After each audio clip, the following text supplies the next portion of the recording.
আমার বই নাই, আমার ব্যাগ নাই, আমার স্কুল ড্রেস নাই।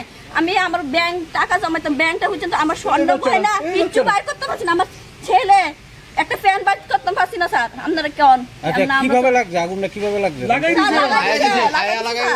প্রথম গাড়ি ডিট লাগাইছে, এখন আমার গাড়ি ডিট লাগাইছে, তোরা লাগাইছ আমার গর্তি বাঁচাই রাখতে, তোরা আমি আশ্রয় নিতাম করতে। আমি এই দুটোটা বাচ্চা লয়ে কই থাকুন স্যার? আপনারা কোন না কয়টার দিকে হয়েছে ঘটনাটা? 10টা স্যার। আমরা ঘরের ভিতরে, আমরা সবাই বয়া ঘরের ভিতরে দালান ঘরের দরজা ভাঙ্গা, ওয়াল ভাঙ্গা তারা ঘরে ঢুকছে। কারা ঢুকছে? জয় শ্রীরাম স্লোগান দিয়া দিয়া ঢুকছে সব। আচ্ছা, কিটা হইছে? কোন থেকে স্যার? আমরা কোন না, আমরা কেমনে খাবো? হ্যাঁ স্যার, কেমনে যাইছো? বাচ্চারা কই আছে? পরিবারে কতজন মেম্বার আছে? আমরা যৌথ ফ্যামিলি, মা বাবা, ভাই বৌদি, ভাইয়ের ছেলে মেয়ে, কাকা। ঘটনাটা কোন সময়? ঘটনাটা তো 2 ঘন্টা আগে হইব। আমরা কি অপরাধ করছি তার কাছে? আমি তো এতটুকু ভাবছি না তারা যে এরকম করবো।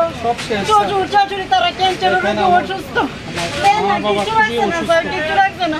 আমি বাড়িতে একটা ঘর ধরছি, আমি 2 লাখ টাকা এনে রাখছি আলমারির মধ্যে। তারা আমার সুকৃষ্টি করলে সব লেগে গেছে। দেন না, এটা কি একটা কাজ হয়েছে স্যার? এটা কেমনে করলো তারা? আমার কিছু রাখছে না। আমার মায়ের আমার ছোট ভাইয়ের ঘরটা পুরাটা শেষ। যেমন আগুন দাউটা দিছে তার বড় টাকা পয়সা, কম্পিউটার, সব কিছু মোবাইলের বিজনেস করে সব কিছু তারা কিরিকিটা করলো। আমরা কেমনে রে গরিব মানুষ কাজ করে ভাত খাই, কিরিকিটা করলো তারা। মানে আমরা পরিবারের নামে একটা ব্যাড রেকর্ড যদি পান স্যার, একটা ব্যাড রেকর্ড পাইতেন না। কে বা কারা ভাঙছে? এটা তো একটা জয় শ্রীরাম স্লোগান দিতে আইছে। তো যখন তারা স্লোগান দিতেছে বাউন্ডারিতে বাইরে, তখন আমরা বাচ্চারা জানিছি গা। তাহলে 10টা বাচ্চা ডিজাইন কি করলো? আমার বাবা শুধু যখন সবকিছু শেষ করে লাইছে, ঘরে আগুন ধরাইছি, একটা ধরাইছে আমার বাবাই করতে পারিছে, আমার বাবার কোমরে 2টা বাড়ি দিয়া এই ঘরে আগুন ধরাই দিয়েছে। মুখ্যমন্ত্রীর কাছে কি কোনো দাবি রাখবেন?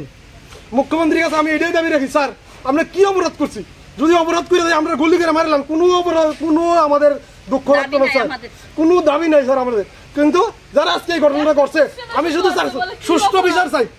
মুখ্যমন্ত্রী স্যারের কাছে আমার একটাই দাবি, স্যার যাতে সুষ্ঠু বিচার করে এই ঘটনা।